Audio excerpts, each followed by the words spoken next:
Good morning or afternoon, depending on your location.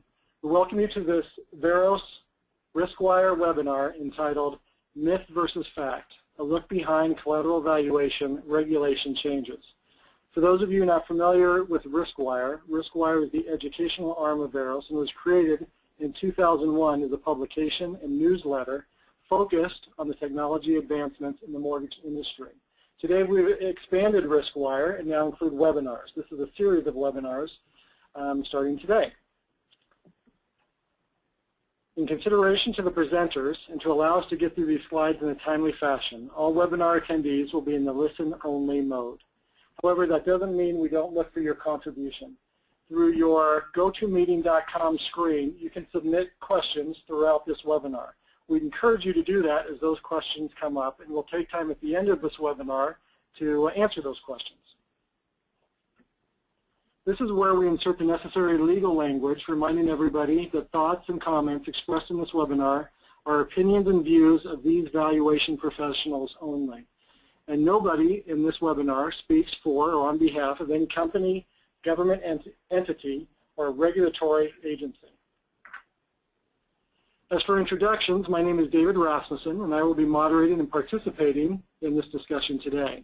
I manage the operations at Veros and am heavily involved in the distribution of Veros's mortgage-related products and services.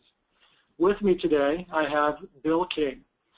With over 30 years of appraisal experience, Bill manages Veros's valuation services, including the automation of Veros's appraisal quality, appraisal rules, and appraisal scoring modules. Sue Pottinger. Sue is the chief appraiser at MetLife Bank and is currently responsible for building a new valuation risk management organization that complies with just about everything we're going to be discussing here today. Prior to MetLife Bank, Sue has been in the industry for over 30 years and worked at Fannie Mae as well as Washington Mutual.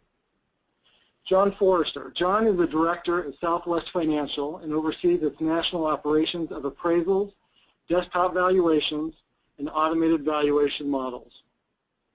Lee Kennedy. Lee founded and is president of AV Metrics.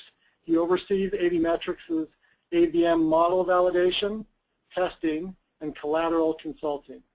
We're excited to have this panel of experts speaking with us today.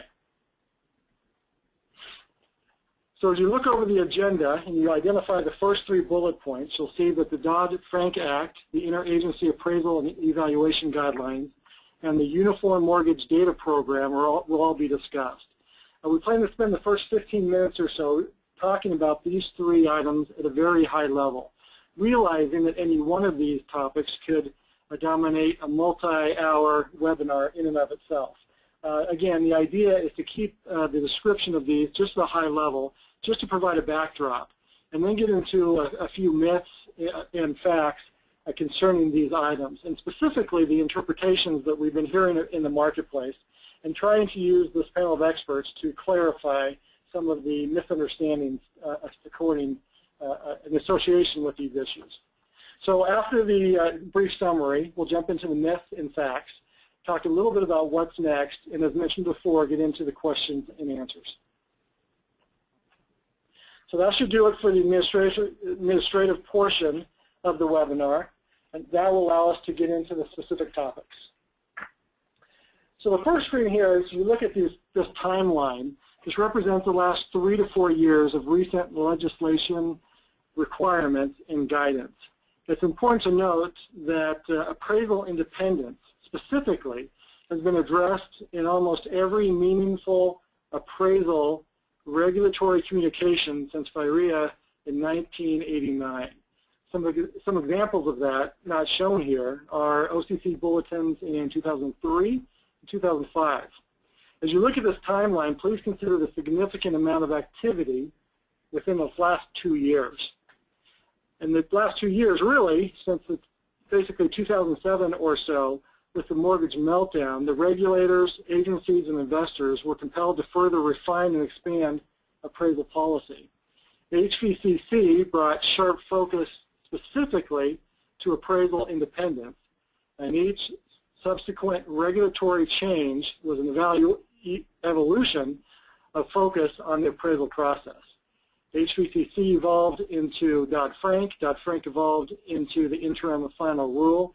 And now the interim final rule has evolved into the interagency guidelines.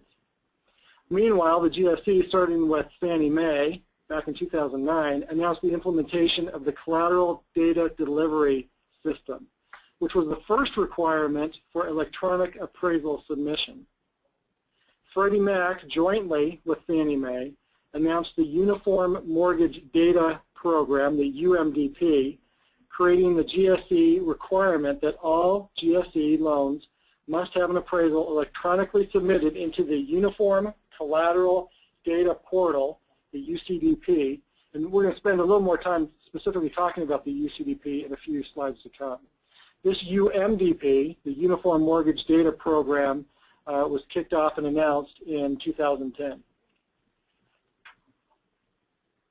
Now Bill will talk a little bit about the Dodd-Frank Act as well as the interagency guidelines. Thank you very much, David. The Dodd-Frank Act brought into focus several key issues relative to the appraisal process. One of the major focal points of Dodd-Frank is appraisal independence. The Dodd-Frank Act essentially codified the content of HVCC with regard to the appraisal independence issue. We can see that the language and the intent is essentially the same as the content in other prior federal communications on this issue. Dodd-Frank also addressed customary and reasonable fees for appraisers, a topic that we are not going to cover here today. Dodd-Frank also identified and defined a high-risk mortgage. Notable with that definition is the requirement that when the valuation is performed, an appraiser must perform an interior view of the property being appraised in a high-risk mortgage. Dodd-Frank also addresses appraisal portability, again, another important issue that we are not going to be able to cover today. It defined and spent some time discussing appraisal management companies. The key thing to note, and I think the key thing that was pointed out in Dodd-Frank, is that the lender continues to maintain responsibility for the valuation process. They can outsource the function, but they cannot outsource the responsibility. Dodd-Frank also defines automated valuation models and broker price opinions. Key thing in Dodd-Frank with regard to broker price opinions is that the BPO cannot be used as the primary valuation tool for origination in a federally related transaction. The Interagency Appraisal and Evaluation Guidelines is a single communication by the 5 regulatory agencies. The original Interagency Appraisal and Evaluation Guidelines were issued in 1994. This is an update to that set of guidelines. The basic concepts that were contained in the original interagency communication remain unchanged. We're still focused on the independence of the appraiser. There is still a great focus on complete and accurate reporting of the physical property itself and the market conditions where that in connection with that property. And there's the continued focus on selecting the most qualified individuals, the most competent individuals to perform valuation services. So again, we're reminded that there are virtually no changes from the 1994 guidance. An appraisal conducted by a licensed or certified appraiser is still required in a transaction where the transaction value is $250,000 or greater, except where specific exemptions apply.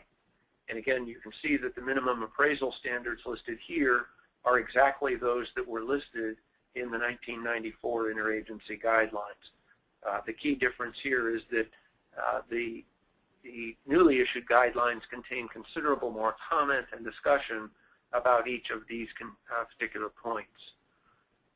The interagency guidelines also address the use of AVMs and other forms of valuation or evaluations. And this evaluation section was expanded quite considerably. And while, again, attention is given to the content, the most notable points of emphasis surround the requirement to understand the actual physical condition of the property and the extent to which a property inspection was performed. It's also notable that the amount of treatment given to AVMs and evaluations in the guideline indicate that they're not only a valid valuation tool for a variety of circumstances, but in a lot of cases they may also be a preferred way to conduct valuation. And specifically in cases where one is valuing a large pool of properties, cases where the process of going and physically looking at a property would be impossible. And again, evaluations, whether they're prepared by an individual or supported by an analytic method, must address the market value, the physical condition, current use, and current zoning of the property. These items are the exact same items that are required when an appraisal is performed. One of the key things to note here as well is that the interim final rule brought into focus or changed the focus to valuation over appraisal. Evaluation takes into account not only appraisal but this evaluation concept as well as some of these other tools. So there is additional guidance additional perspective that you can get on the guidance via a white paper that's been authored by Veros, and you can download that from this link. And with that, I will turn it back to our presenter. Thank you.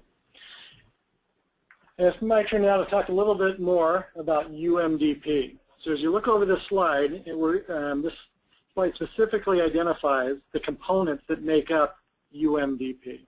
And so if you start with the Uniform Loan Data Delivery Data Set, this requires that all loan data points,